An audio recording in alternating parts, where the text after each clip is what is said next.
Então, assim, não nesse sentido, né, que agora eu vou destruir, mas no sentido de que de existências virem à tona para que haja um progresso, haja uma progressão de coisas. Tá?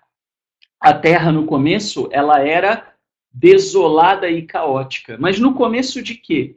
Ninguém sabe, porque o hebraico diz, no princípio de, 3 pontinhos, criou o eterno céus e a terra. O hebraico está faltando, entre aspas, uma palavra. E é um grande jogo de palavras ali, né? Para quê? Para mostrar o seguinte, não tenta achar o princípio do princípio do princípio, que você não vai achar, né?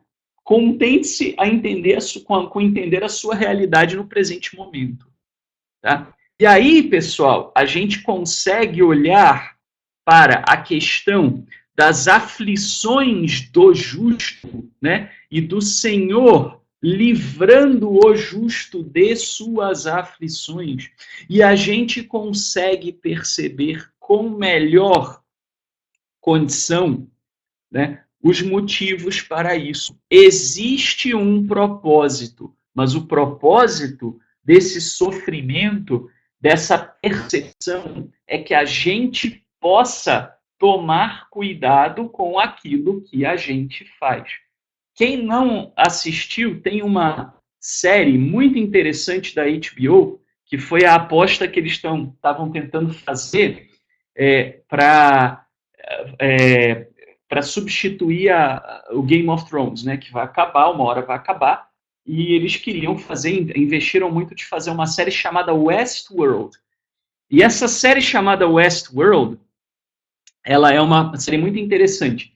É um pessoal que criou um parque temático, e esse parque temático, ele é baseado no Velho Oeste americano, né? Daí o nome da série, West, né, que é Oeste, World, né? World, que é mundo em inglês, né? Então é o mundo do Velho Oeste. Só que os personagens desse Velho Oeste, né, no Westworld, eles são personagens que são robôs, na verdade, né? Não são seres humanos, são robôs feitos, né, já de uma maneira extremamente avançada, sofisticada. E o objetivo dos criadores desse parque é que os seres humanos no parque pudessem fazer, vamos dizer assim, participar de aventuras. Né? Então, você poderia capturar um bandido, né? Você poderia ser um bandido, né? Fugindo com o outro, enfim, né? Que os robôs ali iriam ser personagens, né? Que iriam agir de uma dada maneira e iriam interagir com o ser humano, e o ser humano ali, né, as pessoas que pagassem o ingresso iriam fazer isso. Né? E aí, obviamente, tem também as perversidades, né? Aquele camarada que tinha o sonho de estuprar alguém, mas não tinha coragem de fazer, vai lá e estupra um robô, enfim, né? Essas coisas. Só que, o que começa a acontecer? Os robôs são tão perfeitos que eles criam consciência. Né? É inteligência artificial e, num dado momento, esses robôs criam consciência. E aí vem o dilema ético, né? Se eles são conscientes, eles estão vivos. Se eles são conscientes, eles sofrem. E se eles sofrem, é justo fazer eles passarem pelo que eles estão passando, né? Então, assim, é uma série bem interessante porque mostra isso. Mas por que eu falei dessa série aqui hoje? Por uma razão muito simples.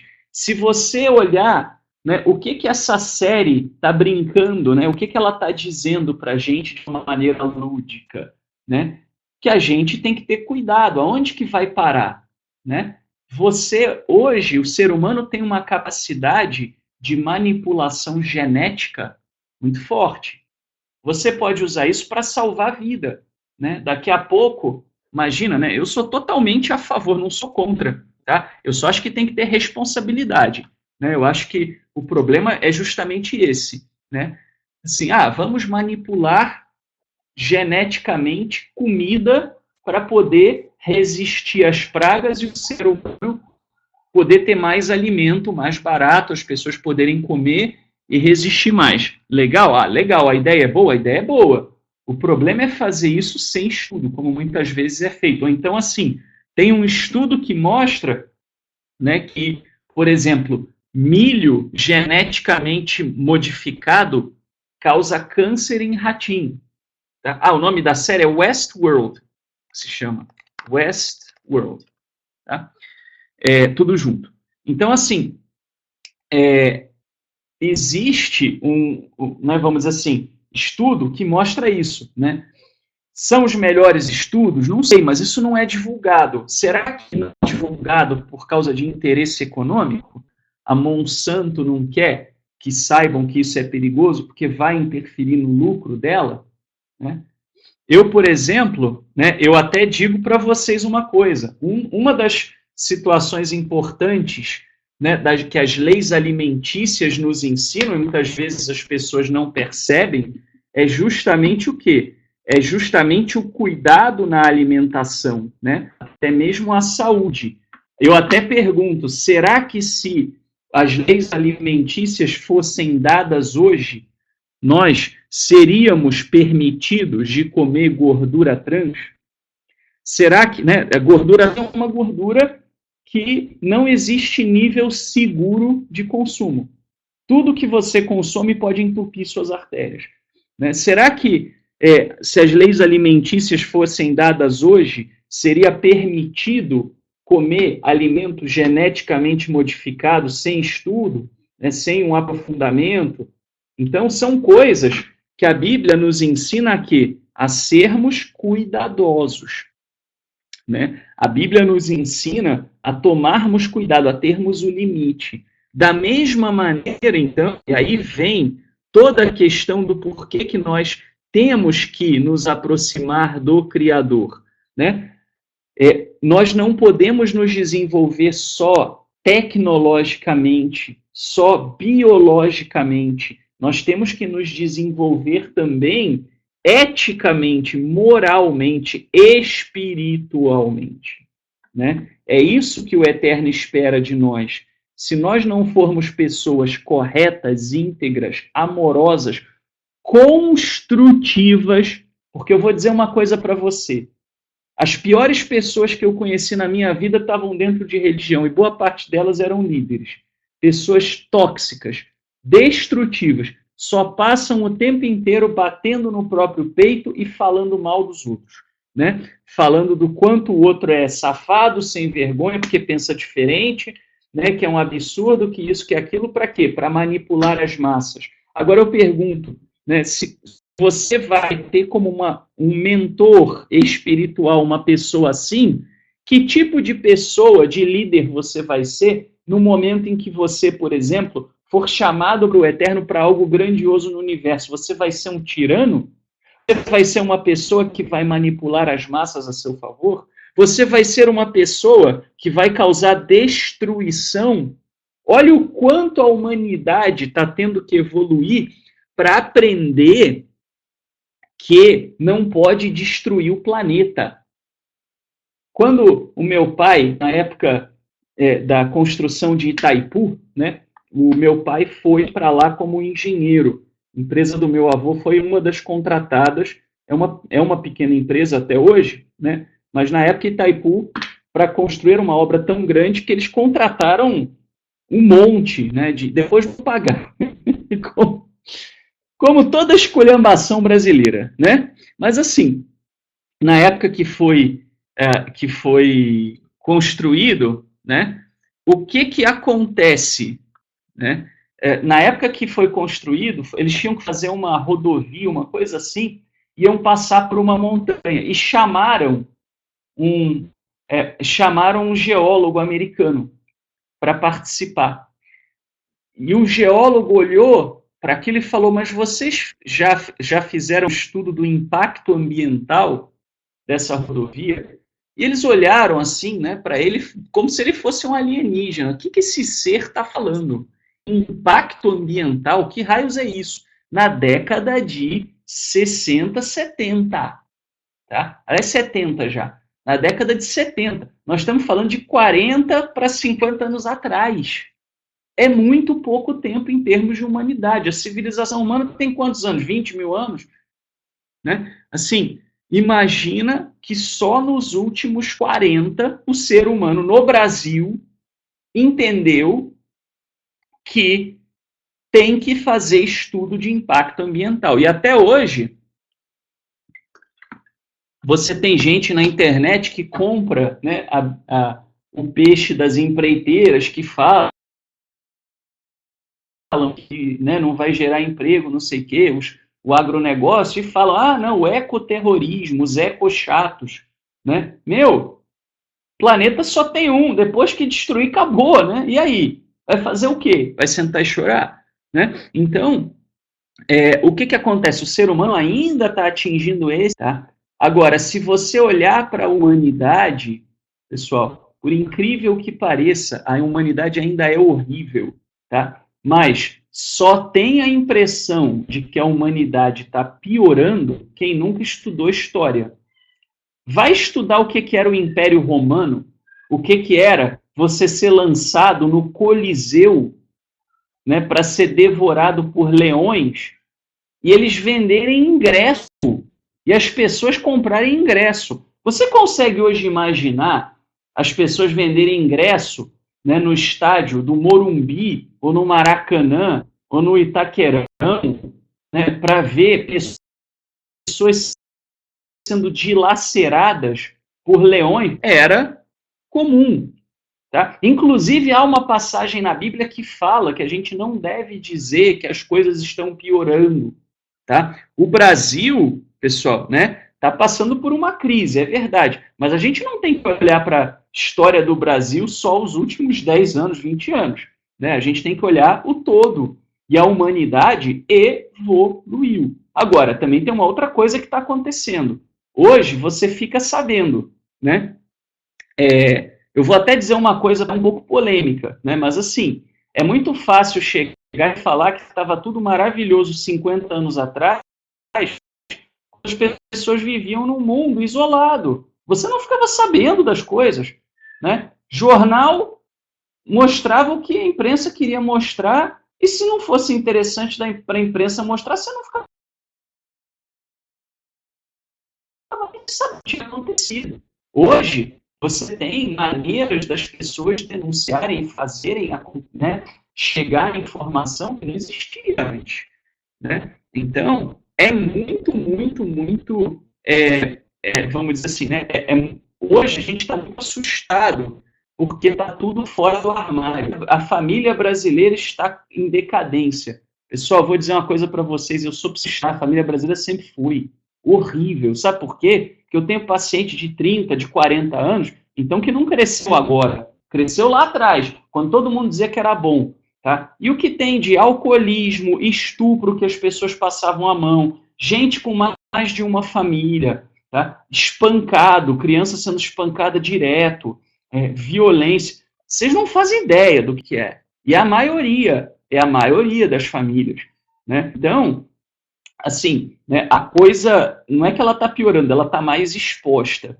Mas mesmo assim, se você comparar com o que era nos tempos antigos, pessoal, né, vai estudar o que foi a peste negra, né, na Europa, né, você hoje vai a Paris, Paris é lindo, né, você passeia de barquinho lá no Rio Sena, minha esposa ganhou de presente de 30 anos uma viagem, e nós fomos, né, conhecer, isso já tem um tempinho. E é lindo, passeamos de barquinho lá, né? Aproveitamos que não estávamos gastando nada, né? Que a gente é meio duro. mas antigamente, sabe o que acontecia? A peste negra jogavam as pessoas no Rio Sena ali, né? Os cadáveres negros. Quando a pessoa estava doente, muitas vezes não levava para o hospital, não, jogava na rua para apodrecer. Tá? Então, assim, a humanidade ela está evoluindo. Tá? Ela está evoluindo. Né? Mesmo que você fale, não, teve uma crise recente no Brasil e tal, mas se você olhar também, tem uma coisa, né? O brasileiro era muito passivo. Antes, 20 anos atrás, né? Tinha uma coisa dessa, feijoada, terminava em pizza. Né? Hoje, o brasileiro já se revolta. Ainda não o suficiente, é verdade, né? Mas a coisa, ela mostra sinais de que as pessoas têm uma expectativa diferente, né? O ser humano comparado com 20 mil, com 2 mil anos atrás, o ser humano hoje é horrível ainda, eu concordo. Eu não discordo do José, por exemplo, né? Eu conheço favela de perto, subi a favela, né, em obra assistencial, etc., com os meus pais, conheço sofrimento e miséria, mas já foi muito pior na humanidade. Se vocês forem pensar, né, assim, 200 anos atrás, se usava a Bíblia para dizer que negro não tem alma. Hoje, ninguém vai fazer um negócio desse. Ou se fizer um grupo meia dúzia de maluco, né? Então, há 100 anos atrás, as pessoas achavam que mulher não tinha que votar.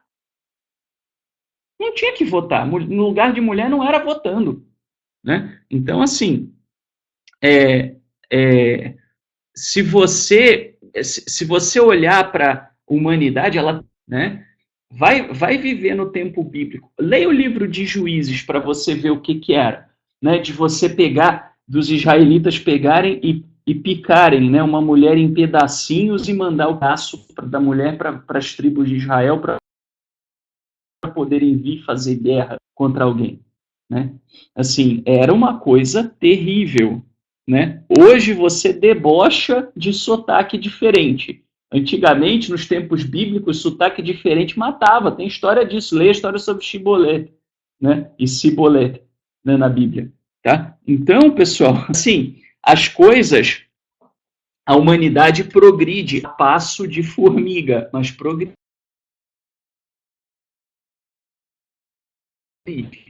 né? Dá para você olhar só para a sua vida, para os últimos 10, 20 anos e falar, não, isso progrediu ou não progrediu. Você tem que olhar, né, você tem que olhar para séculos atrás e ver, né, como que as coisas vão evoluindo, né? Então, assim, existe uma progressão de coisas que não para só da, tá? O mundo vindouro, pessoal, vai ter um mundo vindouro. O mundo vindouro vai ter o mundo vindouro do mundo vindouro. No mundo vindouro, você vai fazer uso, você não vai ficar tocando harpinha, você vai fazer uso. Pois é, né? Se alimentar de carne humana, é verdade. Né? É verdade. Canibalismo, inclusive, era praticado até pouco tempo atrás, né? Como ritual. Né? Então, assim, pessoal, hoje você já tem grupos que falam, né, que para você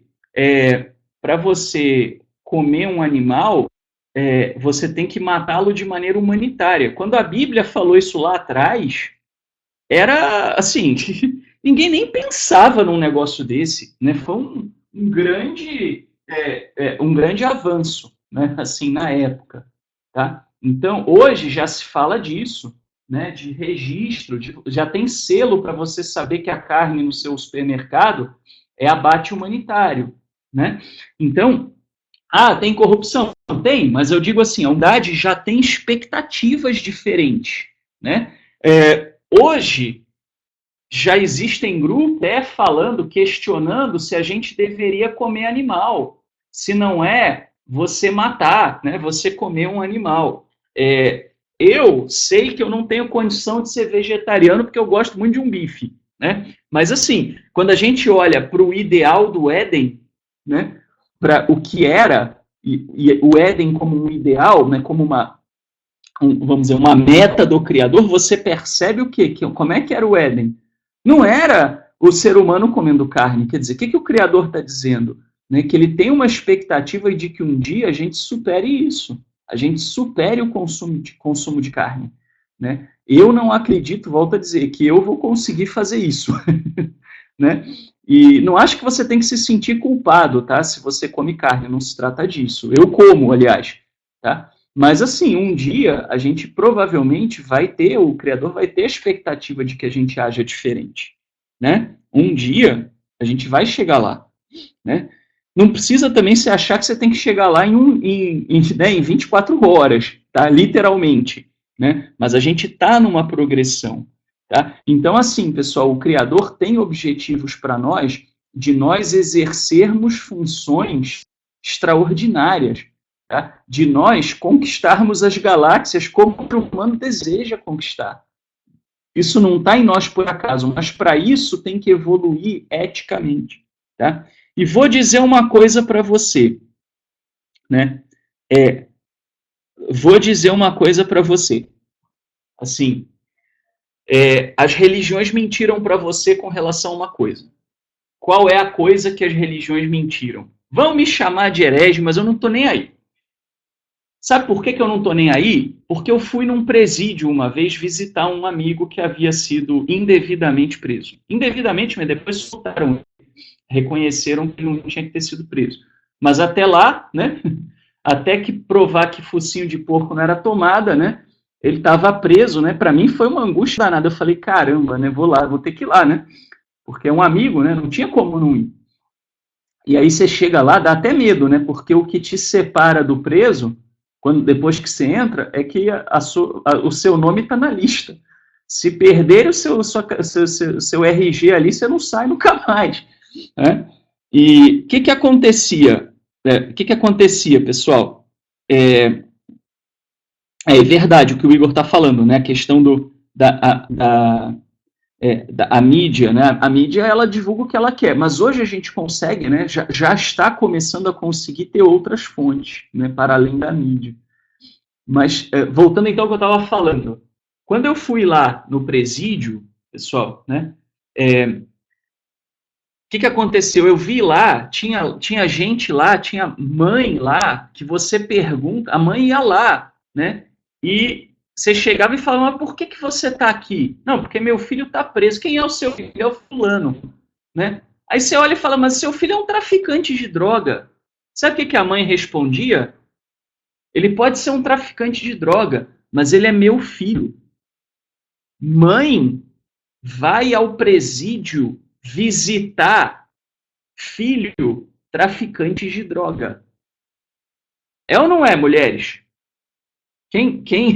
Né? Qual de vocês deixaria de visitar um filho se o filho fosse preso? Mesmo que o filho fosse, não estou falando de preso injustamente, não. Preso mesmo, de ser um bandido, né?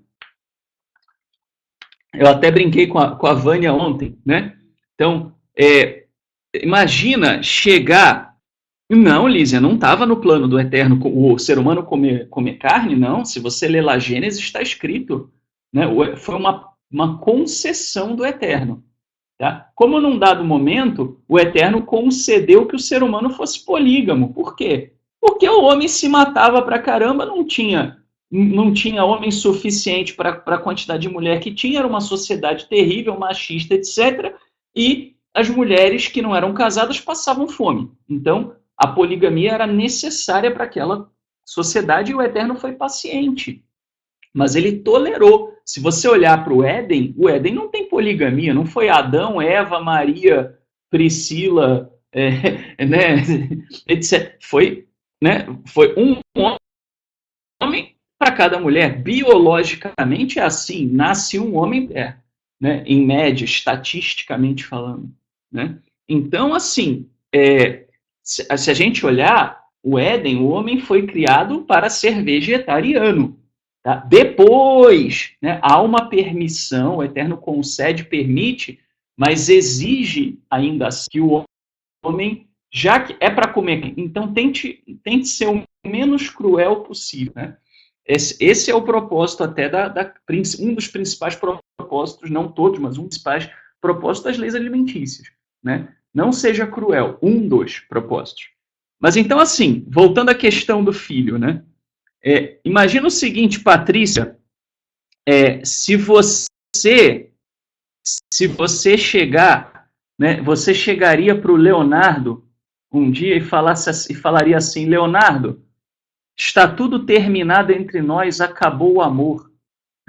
Você consegue imaginar uma mãe virando para o filho e falando, está terminado entre nós, acabou o amor? E o amor de mãe é o amor mais parecido, mais desinteressado e mais parecido com o amor do eterno que existe, né? O pai também, mas o amor de pai também, né? Muito intenso. Mas de mãe é mãe, né? Vamos combinar. Só um segundinho, pessoal.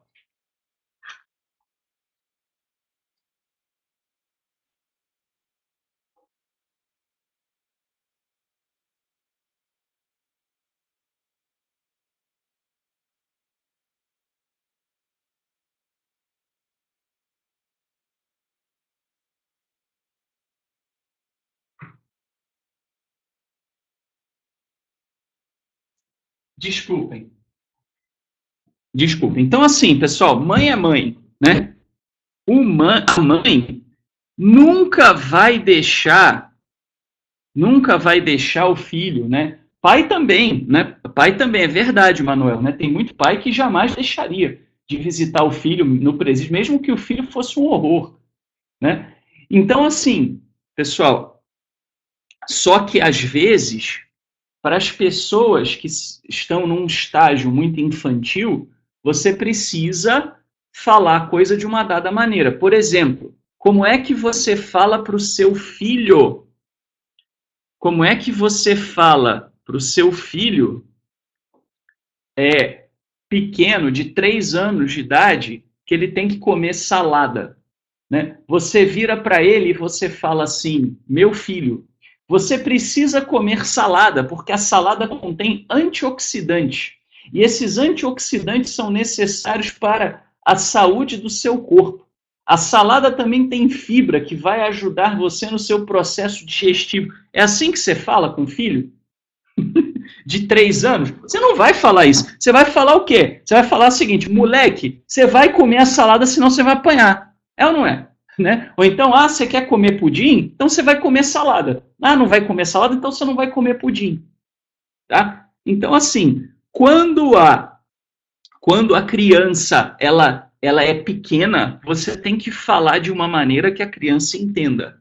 Tá? Para o ser humano pouco desenvolvido, como é que você tem que falar? Você não pode chegar e falar, viu? Você tem que ser ético, íntegro, moral, amoroso, misericordioso, construtivo nos seus relacionamentos. Você tem que ser uma pessoa que reflita a luz do Criador, porque isso é importante para os planos dele, né, para aquilo que ele deseja que você alcance. Porque isso é importante para que você reconheça, né, que a obra do Criador é uma coisa, é um organismo único. Você não fala assim, a pessoa não tem condição. O que você fala? Se você não se comportar, você vai para o inferno. Se você não se comportar, você vai ser destruído. Agora fala para mim, se nenhuma mãe faria isso, você acha que o Eterno, né, por mais torto que você seja, você acha que o Eterno, ele vai te rejeitar? Você acha que o Eterno criou você para você sofrer e você fica aí com medo, né, de inferno, de condenação eterna, de trevas? Pessoal, não, Manuel, como eu avisei, tá? Na realidade, hoje eu quis dar essa aula especial a pedido do pessoal até da comunidade monoteísta que me pediu para fazer esse estudo, né? Então eu dei uma pausa em Daniel, a gente vai falar de Daniel no próximo fim de semana para dar esta aula, que eu acho que é uma aula importante, tá? Então, assim, né, o que acontece, né, pessoal, assim, quando você olha para isso tudo, né, quando você olha para essa questão toda, veja, se você andar fora da linha, você vai sofrer? Vai. Você vai precisar de muito mais tempo, você vai quebrar muito mais a sua cara para chegar lá. Mas você vai chegar lá, né? Só que com muito mais sofrimento, né? Imagina o quanto, né, uma pessoa feito Gengis Khan vai ter que sofrer, né, vai ter que tomar na cabeça até conseguir entrar e entender e encontrar o local dele, né? Então, assim, vai sofrer tudo de volta, né? Então, assim, aquela coisa, né? O princípio da ação e da reação que existe, né? E que está expresso na lei de Talião, né? Olho por olho, dente por dente, né? O que significa isso? O que você lança no universo volta na sua cabeça, né? Então, vai voltar, né? Agora, não é... O Eterno não te criou para destruição, pessoal, né? Vai voltar, você vai sofrer. Eu não queria estar na sua pele se você fizer coisas horrorosas, né? Mas essa coisa da destruição permanente, inferno, etc. Gente, isso daí é usado porque as pessoas muitas vezes não têm a capacidade de entender uma linguagem mais sublime, né? E eu falo isso com alguns, muitas vezes até líderes religiosos, né, de várias denominações. Eu converso com todo mundo, pessoal. Converso com o pai de santo, converso com o pastor, converso com o padre, converso com Hare Krishna, converso com imã muçulmano, converso com quem for, né? Desde que a pessoa seja educada, né? Acho que é o meu... e respeitosa, né? Não quer dizer que eu concordo com eles, não concordo com nenhum desses que eu mencionei aqui, né? Mas uma coisa é você concordar, outra coisa é você conversar. Mas uma coisa engraçada que eu tenho para dizer para vocês é o seguinte: mesmo nas religiões por aí mais diferentes, muitos deles sabem disso, né, que eu estou falando, e entendem assim, mas eles falam assim, não dá para falar desse jeito, porque as pessoas não vão entender, né? Não dá para falar nesse nível, porque as pessoas não estão preparadas para isso. E aí fica naquele arrozinho com feijão e naquela linguagem mitológica de que você tem que ser bonzinho para você poder tocar a harpa celestial quando você morrer, né? Mas tem gente doida, que nem eu, que resolve escancarar e que resolve falar a verdade, né? Então, pessoal, na realidade, o Eterno nos prepara, né, para coisas extraordinárias. Então, você não tem que olhar para a sua vida e para a sua espiritualidade e para o desenvolvimento do seu caráter, da sua integridade, da sua amorosidade, da sua misericórdia, da sua humildade, da sua construtividade, da sua capacidade, né, de se sujeitar o seu ego ao Criador, né, sujeitar-se ao Espírito do Eterno. Você sabe o que é ter o Espírito do Eterno no seu coração? É você fazer o que é certo, é você confiar no poder do Eterno, que ele capacita você a fazer o que é certo, mesmo quando você mal tem força para isso, ou mesmo quando não é do seu interesse fazer, né? Porque é muito fácil você ser bonzinho quando não conflita com o seu interesse, né? Mas, assim, teve uma vez, né, que eu fui fazer eu fui fazer uma rescisão de trabalho, né? E aí o diretor virou e falou assim: você não quer fazer um acordo? Aí eu falei: mas o que você quer dizer com fazer um acordo? Aí ele falou para mim assim: não, a gente diz para o governo que eu estou mandando você embora, né? E aí eu deposito um valor para você resgatar o INSS e eu depois pego esse valor e você me repassa o valor, né? Que a empresa fez uso, né? Então é mais ou menos assim. E eu virei para ele e falei assim: não. Aí ele falou: como não?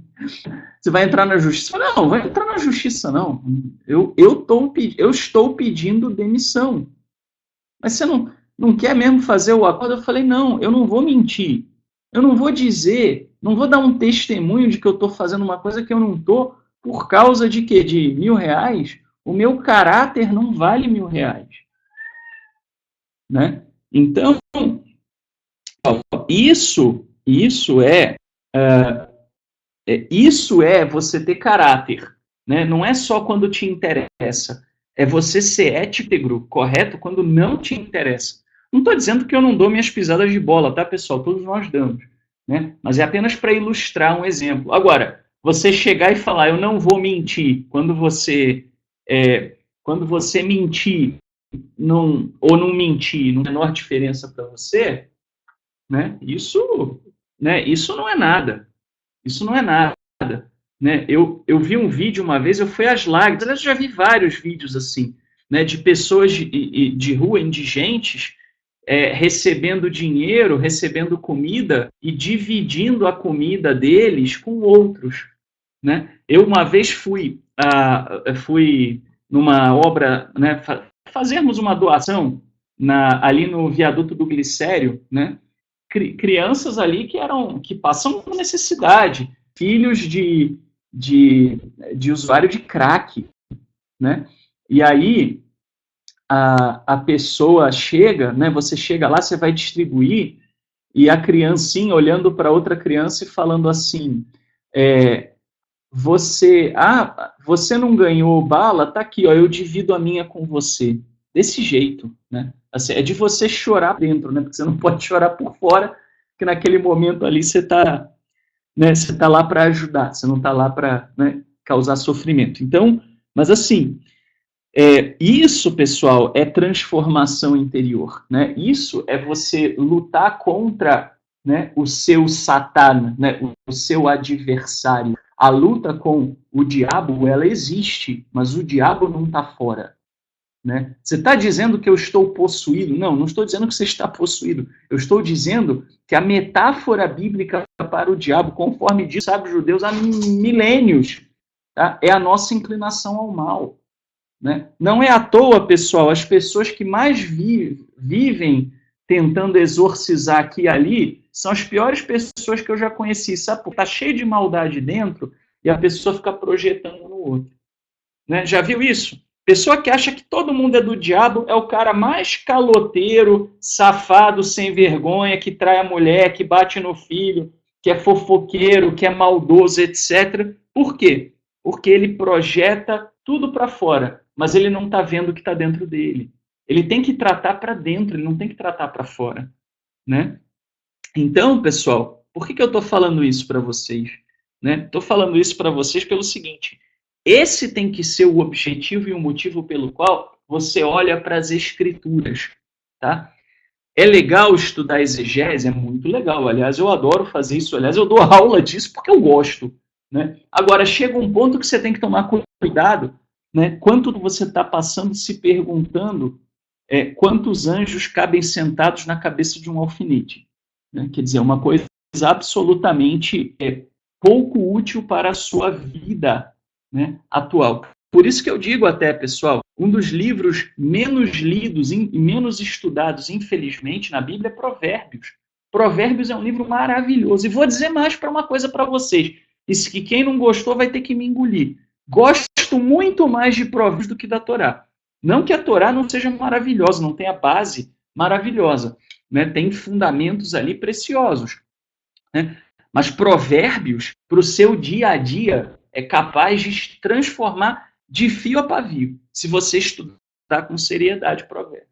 Né? Então, a gente tem que olhar para a Bíblia e falar assim, o que ela pode me ensinar a ser melhor? Você ficar discutindo se vai ter terceiro templo, se o templo vai vir do céu, não vai vir do céu, isso não vai mudar nada na sua vida. Né? Não que você não possa estudar, fazer, pode, mas cuidado com o foco.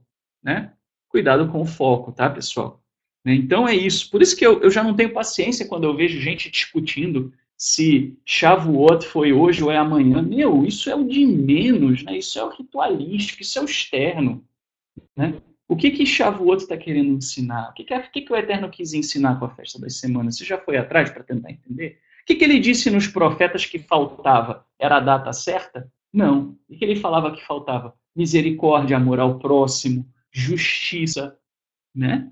Então, pessoal, isso, né? Mais fácil assumir, né? Mais fácil culpar o outro que assumir a própria culpa. Pretendo, Luciano, pretendo ensinar, né? Pretendo fazer um estudo. Já fizemos uma boa parte até, né? De provérbios. Acabou que tive que parar, que eu estava fazendo diariamente. E aí chegou um tempo que eu tive que priorizar outras coisas. Mas vamos lá, né? Para a gente poder concluir, pessoal, qual é o problema das religiões muitas vezes? As religiões, elas não olham para a Bíblia, né, e para os ensinamentos como um processo. Elas olham como dogma. E aí, ferrou tudo. Tá? Eu vou dar um único exemplo aqui para vocês. Mulheres, se você pegar a Bíblia e você olhar o que era a sociedade da época e o que e o que a Bíblia fez pelo direito das mulheres, as mulheres naquela época, se um cara chegasse e torturasse a mulher dele, sabe o que o vizinho ia dizer? A mulher é dele, é problema dele. Isso era a cultura da época. E seria considerado normal, tá? Não é que o vizinho era horrível, não. A cultura era horrível. Tá? E a Torá estabeleceu o direito até de mulher ter propriedade. Isso era uma coisa absolutamente inimaginável no contexto do Oriente Médio antigo.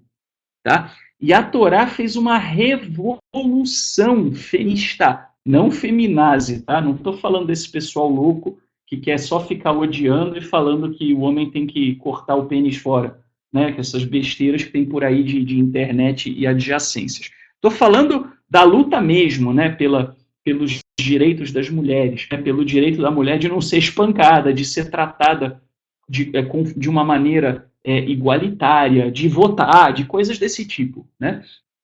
Então, até hoje, né? Até hoje, pessoal, se uma mulher é estuprada, muitas vezes tem gente que vira e fala assim, mas também deu chance para o azar. Olha que cabeça perversa, né? Aliás, eu estou até escrevendo um texto sobre isso, uma pessoa religiosa que resolveu dizer que Diná, né, Dina, na Bíblia, né, filha de Jacó, que ela estava fazendo andando lá com as mulheres, quer dizer, que ela deu chance para o azar. Olha que coisa horrível, né?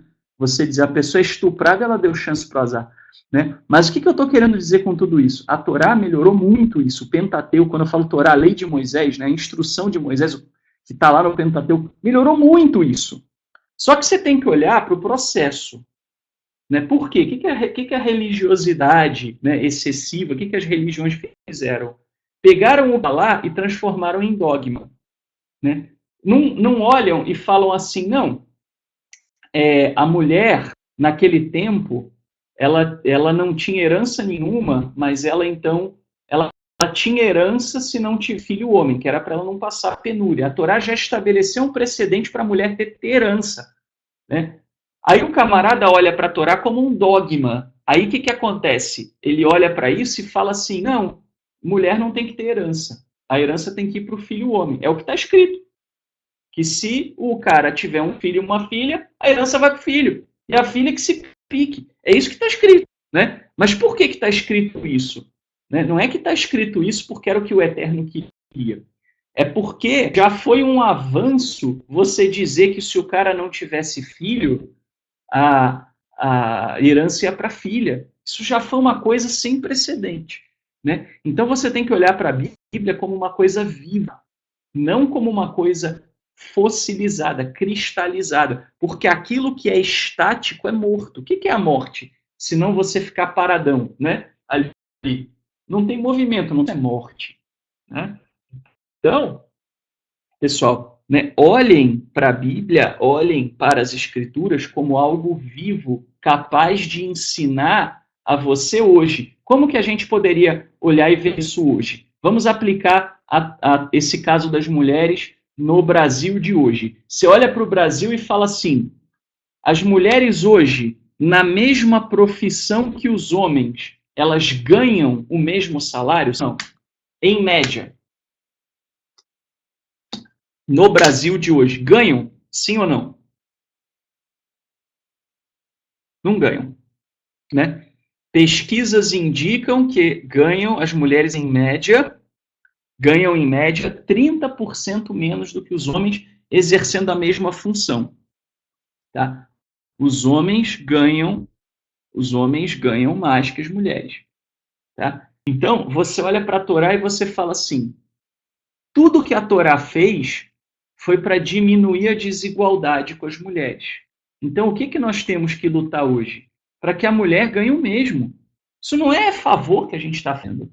Né? É nossa obrigação. Nós temos que lutar para que a mulher ganhe o mesmo que o homem quando ela faz a mesma coisa.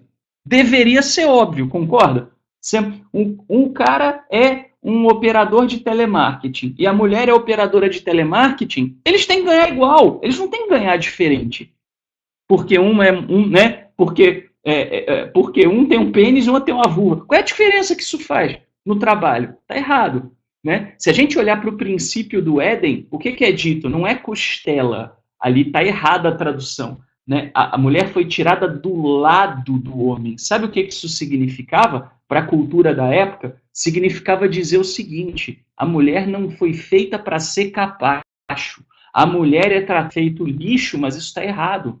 E o que você vê nas religiões hoje? Muitas delas tratam a mulher feito lixo. Tá? Principalmente as fundamentalistas.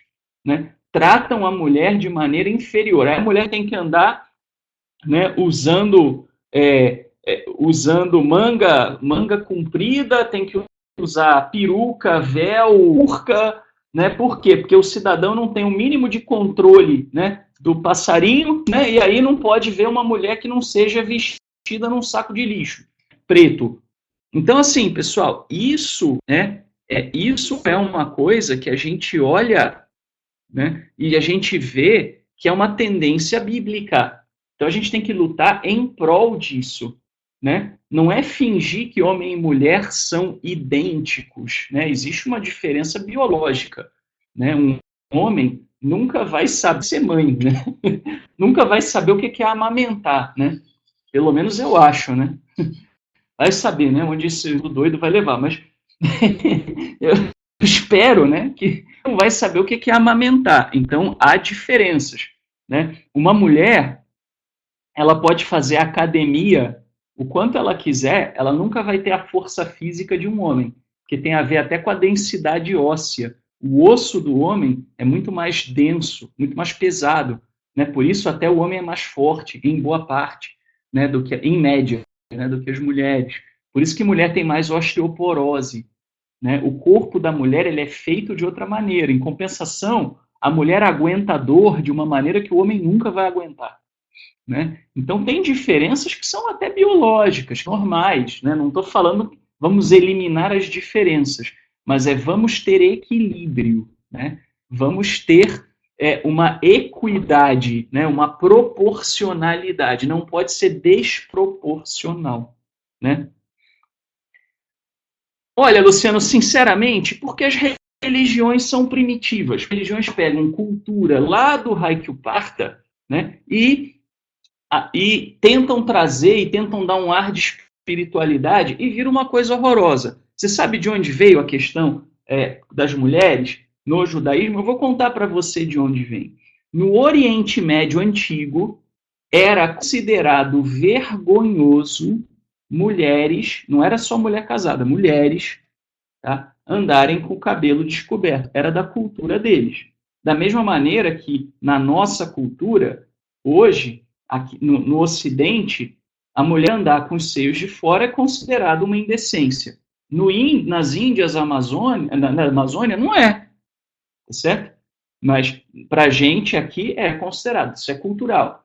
Tá? Então, assim, o que acontecia? Uma mulher, tá, que naquela época, no Oriente Médio, que andasse sem a cabeça sem a cabeça aberta, tá, ela passava vergonha e fazia o marido passar vergonha.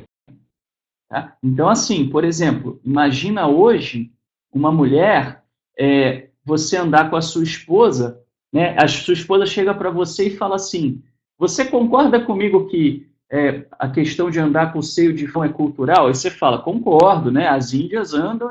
Então tá bom, então nós vamos andar agora no Parque do Ibirapuera, eu vou andar com o seio de fora. Né? Imagina, a vergonha que esse marido não vai passar. Né?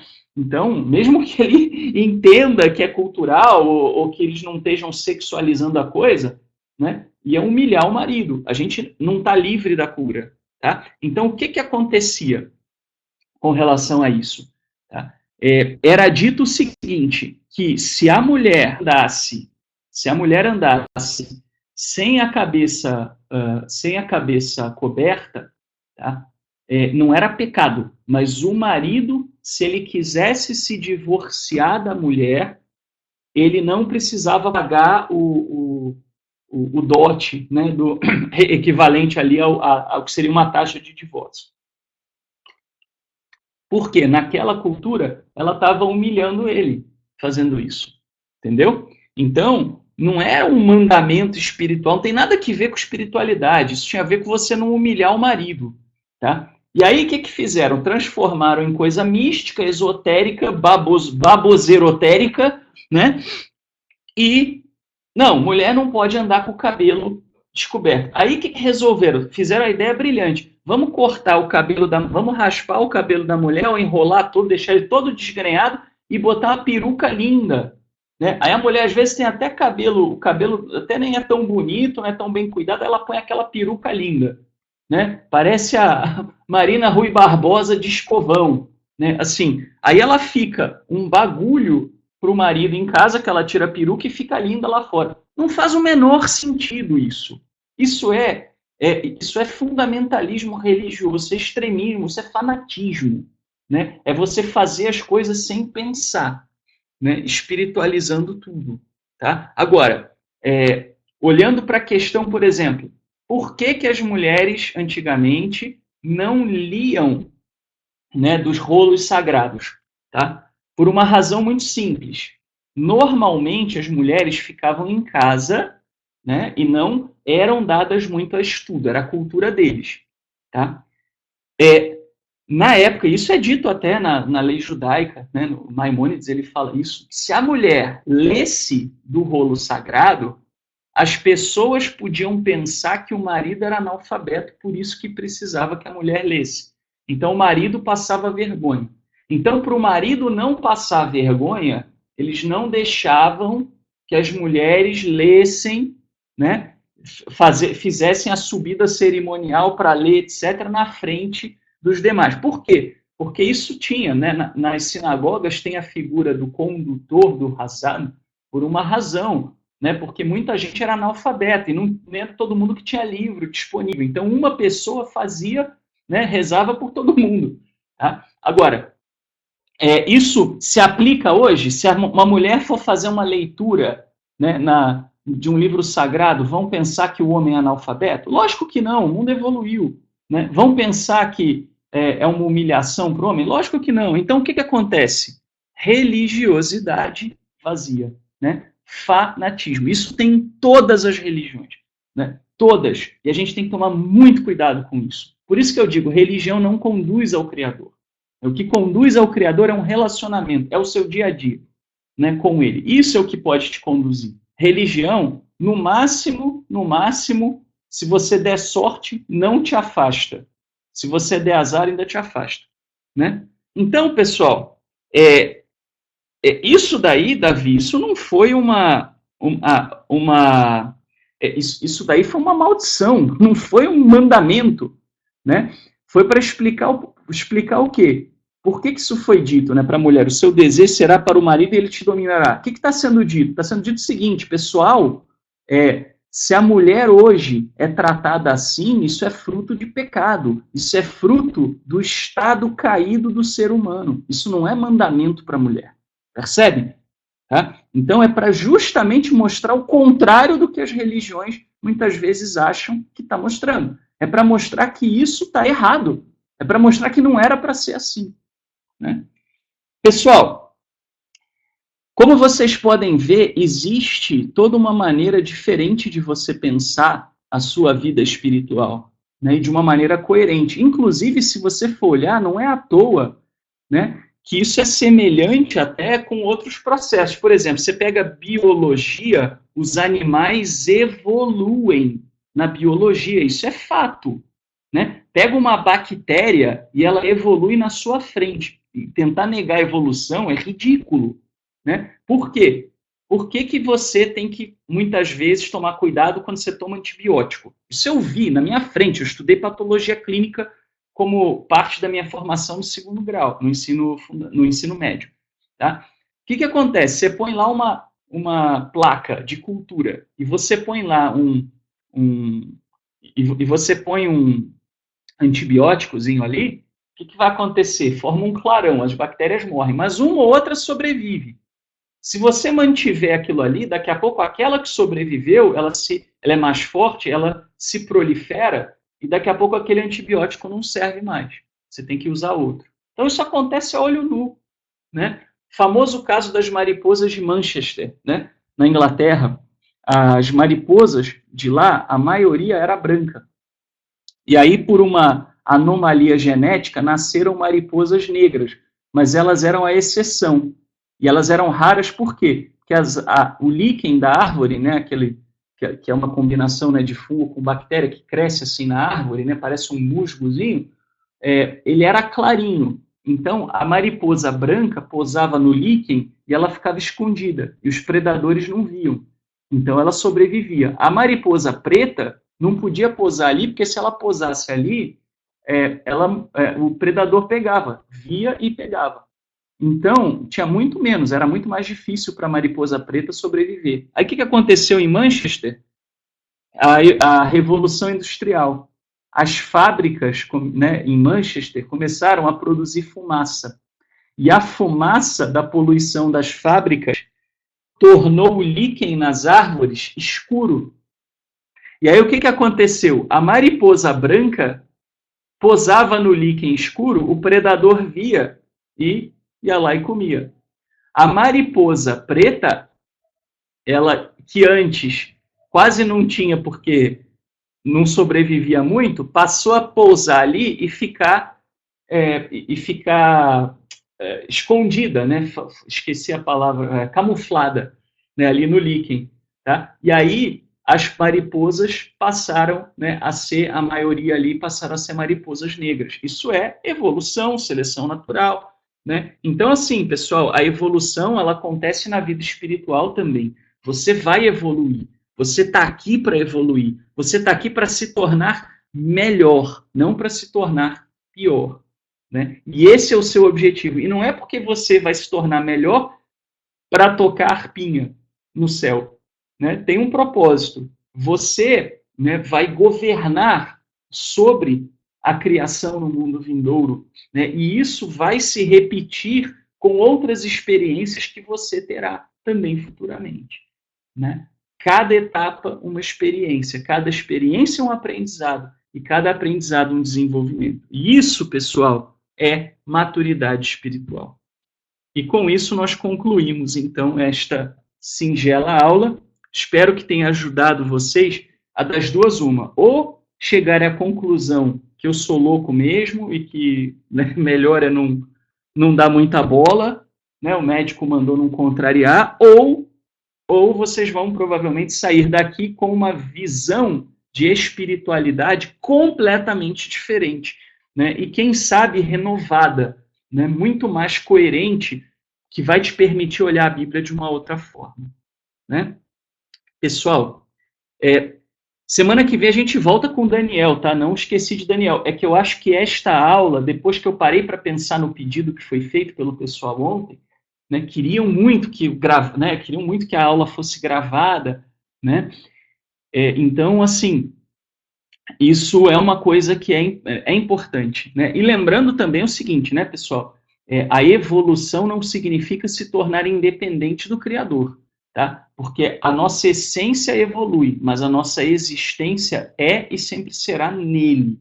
Qualquer exemplo que a gente olhar de pessoas que tentaram se colocar como autônomos, né, eu sou mais eu, na história foi um desastre.